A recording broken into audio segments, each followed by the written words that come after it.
text.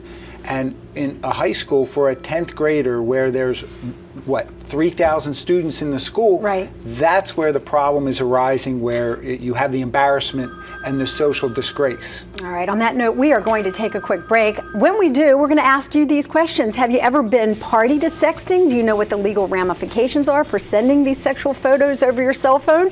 And have you yourself ever been a victim of someone that you trusted at one point, but then they found out later on they exploited you?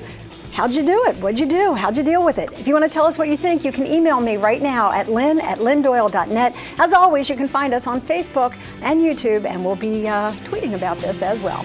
We'll be right back.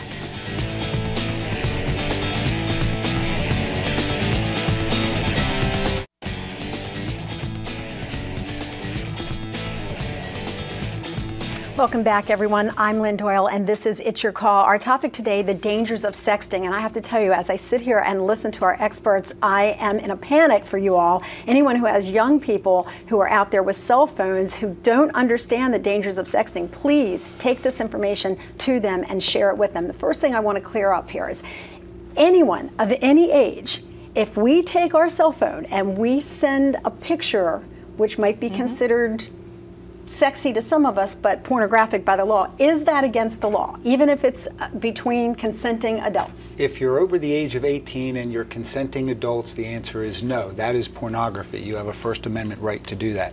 If you are under the age of 18 and the recipient is under the age of 18, the answer is yes, it's pornography. It's child pornography. You are not allowed to do it. You're not allowed to receive it.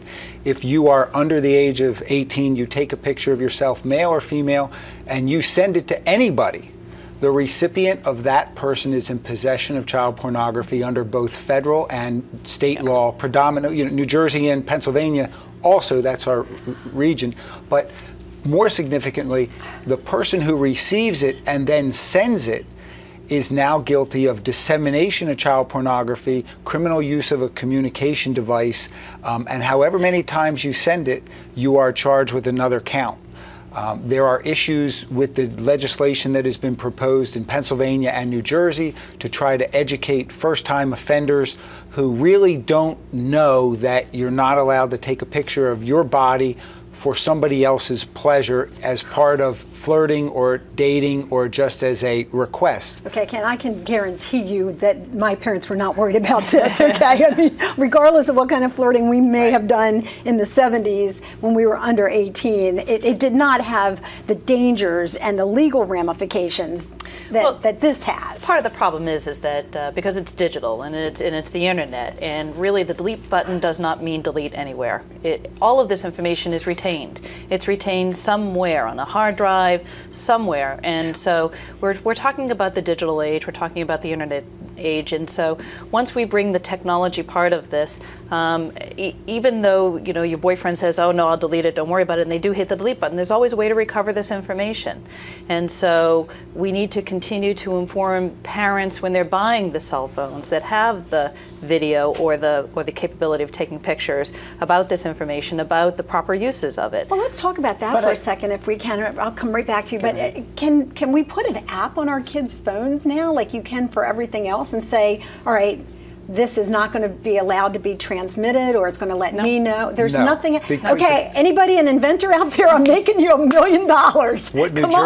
What New Jersey is trying to do in their legislation was also possibly include a section in the bill that would require the cell phone companies, if they're selling the phones to a juvenile, to include in the brochure a specific section on the educational side of the sexting. There's 3 bills. It's a 3-bill package. Mostly the one bill, 1561, is getting most of the attention, but it is a 3-bill package about the educational part of it, which is the cell phone companies providing information, but the schools also, who do a great job right now of informing our young people about sexual related issues or technology, bullying, internet safety, all of those sort of things, incorporating that into the curriculum. Okay. I disagree. I think part of the problem here is that the fear is that somehow the pictures are going to make it a more difficult issue. I don't think that if you went back 40 years, you'd find that pictures versus word of mouth was going to be more difficult or more detrimental to someone's self-esteem. And in terms of their self-esteem, it would not implement or influence how depressed they became. So we seem to think that somehow because a picture is out there, it's going to influence the person to become more depressed. Well, I think it's more about the era.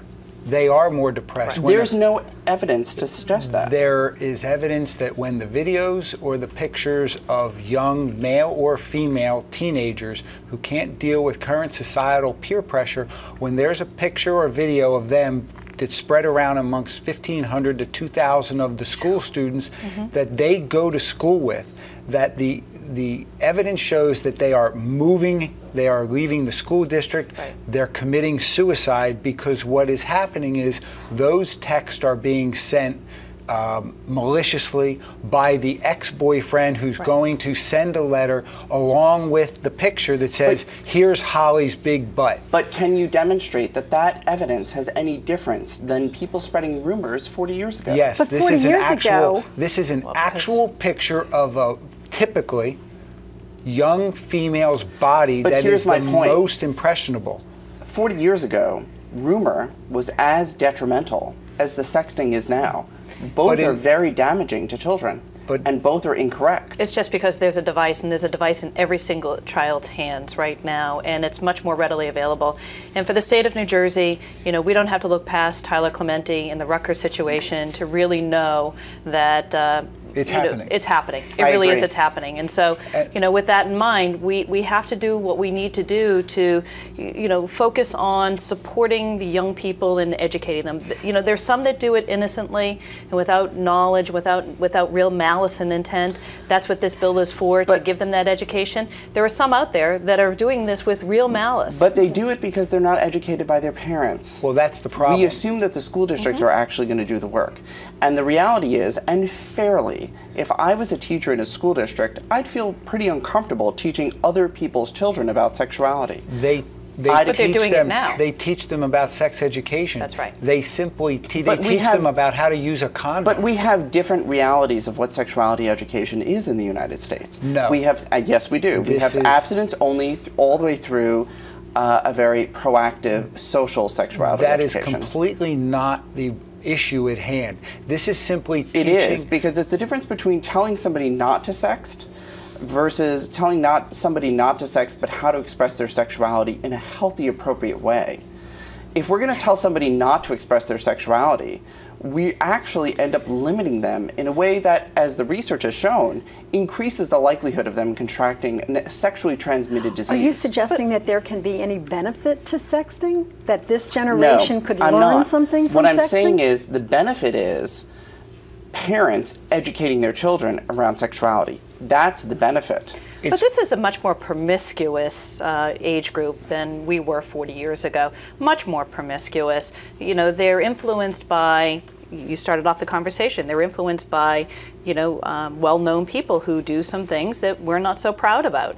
So they're very influenced by this. They're influenced by MTV. They're influenced by all of these sort of things. It's a very sexualized society. It's a very sexualized society, more so than it was 40 years ago. I disagree. And so they really do believe that they can continue to share their sex and share pictures of the sexuality. I disagree. I don't think you're wrong that the expression of sexuality is more pronounced. I think you're correct.